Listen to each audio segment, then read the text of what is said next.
लोकसभा निवडणुकीचे पडघम वाजायला सुरुवात झाली आहे. आपल्यासोबत धुळे लोकसभा मतदारसंघाचे विद्यमान खासदार डॉक्टर सुभाष भामरे आपल्यासोबत आहेत. त्यांच्याशी आपण बातचीत करणार आहोत. बाबा, काय सांगाल? निवडणूक जवळ आलेली आहे. आपलं काय नमस्कार. काम आहे आणि नेमकं कसं राहणार आहे निवडणुकीचं रणनीती? धुळे लोकसभा मतदारसंघातील जनतेच्या आशीर्वादाने 2014ला प्रचंड मतांनी खासदार झालो. 2019ला सुद्धा प्रचंड मतांनी खासदार झालो. पहिल्या टर्ममध्ये जनतेच्या आशीर्वादाने संरक्षण राज्यमंत्री होतो. आणि म्हणून ठरवलं की या धुळे लोकसभा मतदारसंघात जास्तीत जास्त विकासाचे कामं कसे आणता येतील त्यासाठी सातत्याने प्रयत्न केले. आणि मला आनंद आहे की या 10 वर्षात अनेक महत्त्वाचे कामं भारतीय जनता पक्षाच्या माध्यमातून तुमचा खासदार म्हणून मी आणू शकलो. त्याच्यात काही महत्त्वाचे, कारण 2 महानगर सोडले तर 4 विधानसभा ग्रामीण भागातले आहेत. आणि शेतकरी आत्मा आहे. आणि शेतकऱ्याला सगळ्यात महत्त्वाचं म्हणजे त्याच्या जमिनीला पाणी. आणि म्हणून सिंचनाच्या प्रश्नांकडे सगळ्यात आधी लक्ष दिलं. त्याच्यामुळे धुळे आणि सिंदखेडा विधानसभा मतदारसंघातील शेतकऱ्यांसाठी सगळ्यात महत्त्वाचा प्रश्न म्हणजे सुलवाडे जामफळ कानोळी लिफ्ट इरिगेशन योजना. गेल्या 25 वर्षापासून तो 25 ते 30 वर्षापासून प्रलंबित होता. त्याच्यासाठी कोणी एक नवा पैसा आणू शकले नाही. मी या सगळ्या परवानग्या मिळवत केंद्राकडे निधीची मागणी केली. मोदी साहेबांकडे साकडं घातलं आणि 2,500 कोटी रुपये केंद्राच्या माध्यमातून घेऊन आलो. त्याची परिणिती आज जवळजवळ 70% काम झालेलं आहे. याच्या माध्यमातून धुळे तालुक्यातील 100 गावं आणि सिंदखेडा तालुक्यातील 100 गावं पिण्याच्या पाण्याचा आणि सिंचनाचा प्रश्न कायमस्वरूपी सुटणार आहे. बागलाण तालुक्यातील सगळे सिंचनाचे प्रश्न सोडवण्यात यशस्वी झालो. त्याचप्रमाणे बागलाण तालुक्यातले सिंचनाचे प्रश्न 40 वर्षापासून प्रलंबित होते आणि फिजिबल नाही म्हणून बाजूला काढण्यात आले होते आधीच्या सरकारकडनं. ते मी पूर्ण करून दाखवले. धुळे जिल्ह्यातील जनतेची एक गेल्या 40 वर्षापासून मागणी होती मनमाड इंदूर रेल्वेची. मी सातत्याने प्रयत्न करून त्या मनमाड इंदूर रेल्वेला मंजुरीही मिळवली. आणि पहिला टप्पा म्हणजे जो आपल्या धुळे जिल्ह्यासाठी सगळ्यात महत्त्वाचा आहे, म्हणजे धुळे ते नरडाणा 56 किलोमीटरचा पहिला ट्रॅक हा मंजुरी केला. त्याच्या 25 गावाचं लँड ॲक्विजिशनही पूर्ण झालं आणि टेंडर प्रोसेस होऊन एका इन्फ्रा कंपनीला ते टेंडर देण्यात आलेले आहे. 1-2 महिन्यात रेल्वेचं रूळ टाकायचं काम सुद्धा होईल. आणि त्याचप्रमाणे धुळे शहरातील अनेक महत्त्वाचे प्रश्न, जे पिण्याच्या पाण्याचा प्रश्न फार ज्वलंत होता. कारण तापी जी योजना आहे पिण्याच्या पाण्याची ती अतिशय जुनी आहे.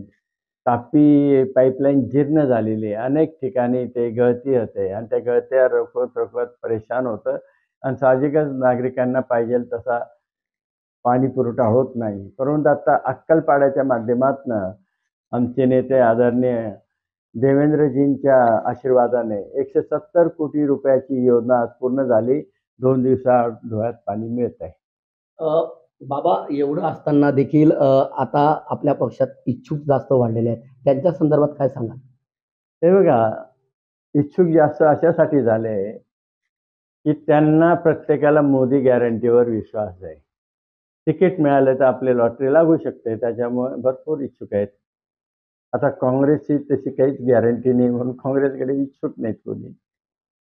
काँग्रेस पक्षाने देखील इकडे दावा केलेला आहे आणि त्याचबरोबर MIMने देखील ओबीसीने नुकतंच म्हटलंय की धुळ्याची जागा देखील आम्ही जिंकणार. आपण याकडे कसं बघता? हे बघा, लोकशाही आहे. जेवढे पक्ष आहेत जिवंत राहण्यासाठी प्रत्येकजण प्रयत्न करणार.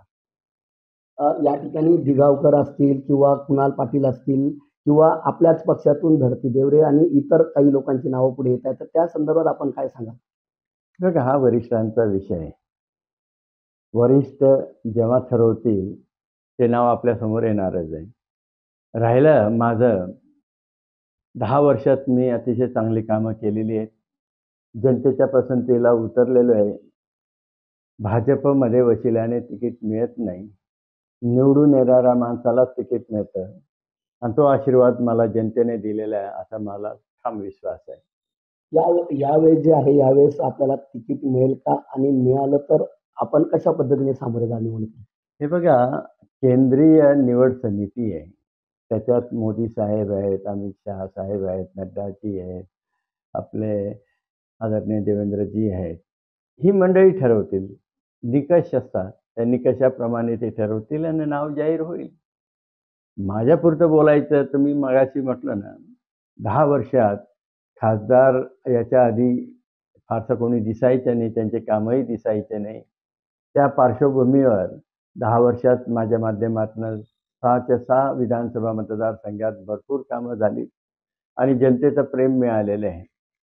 आणि निवडून येणाऱ्या निकषात मला वाटतं माझा तिथं नंबर लागायला काहीच हरकत नाही अशी परिस्थिती. नक्कीच या ठिकाणी आपल्याला मिळेलच तिकीट, पण समजा इन केस जर त्या तिकिटाच्या संदर्भात इकडे एखाद्या दुसऱ्या व्यक्तीला तिकीट जर वेळेवर दिले गेलं तर आपली भूमिका कशी राहणार? हे बघा, एक काल्पनिक प्रश्न आहे, त्याच्यामुळे या प्रश्नाला उत्तर देऊ इच्छित नाही. बाबा, पूर्ण देशामध्ये आता मोदी सरकारची कामं आहेत, मात्र तरी देखील विरोधक म्हणतायत की मोदींना आम्हाला हरवायचं. आपण कसं बघा? हे बघा, विरोधकांमध्ये मुख्य पार्टी आहे काँग्रेस. आता ही परिवाराची पार्टी आहे. 10 वर्षापासून सत्तेत नाही आहे. एखादा मासा पाण्याच्या बाहेर काढला तर कसा तडफडतो तसंही त्यांची तडफड चालू आहे. त्याच्यामुळे ते हातपाय मारत राहतील, नैसर्गिक आहे. बाबा, अनेक काँग्रेसचे दिग्गज नेते भाजपा आलेले आहे आणि निवडून येणाऱ्या निकषात मला वाटतं माझा तिथं नंबर लागायला काहीच हरकत नाही अशी परिस्थिती. नक्कीच या ठिकाणी आपल्याला मिळेलच तिकीट, पण समजा इन केस जर त्या तिकिटाच्या संदर्भात इकडे एखाद्या दुसऱ्या व्यक्तीला तिकीट जर वेळेवर दिले गेलं तर आपली भूमिका कशी राहणार? हे बघा, एक काल्पनिक प्रश्न आहे, त्याच्यामुळे या प्रश्नाला उत्तर देऊ इच्छित नाही. बाबा, पूर्ण देशामध्ये आता मोदी सरकारची कामं आहेत, मात्र तरी देखील विरोधक म्हणतायत की मोदींना आम्हाला हरवायचं. आपण कसं बघा? हे बघा, विरोधकांमध्ये मुख्य पार्टी आहे काँग्रेस. आता ही परिवाराची पार्टी आहे. 10 वर्षापासून सत्तेत नाही आहे. एखादा मासा पाण्याच्या बाहेर काढला तर कसा तडफडतो तसंही त्यांची तडफड चालू आहे. त्याच्यामुळे ते हातपाय मारत राहतील, नैसर्गिक आहे. बाबा, अनेक काँग्रेसचे दिग्गज नेते भाजपामध्ये घेतले जात आहेत. आपण याबद्दल काय म्हणाल की काँग्रेसचेच नेते घेऊन आपण निवडून आणणार आहात का भाजप? हे बघा, पक्ष आमचा शिस्तप्रिय पक्ष आहे आणि कोणाला घ्यायचं नाही घ्यायचं हा वरिष्ठांचा विषय असतो. वरिष्ठांनी ठरवलं कोणाला घ्यायचं, उद्या तुम्हाला घेतलं तरी आम्ही तुमचं स्वागत करू.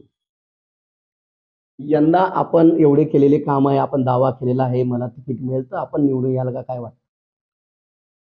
मोदी की गॅरंटी आहे. आपके बार 400 पार आणि त्याच्यात धुळे आहे. नक्कीच या ठिकाणी आपल्या सोबत होते खासदार सुभाष भामरे यांनी सांगितली मोदी की गॅरंटी आहे आणि 100% 400च्या पार जागा यावेळेस भाजप मारेल. मनीष मासवळे, TV9 मराठी, धुळे.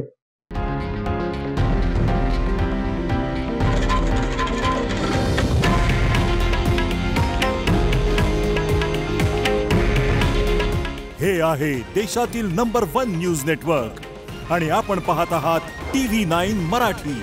काळजी तुमची, हित महाराष्ट्राचं.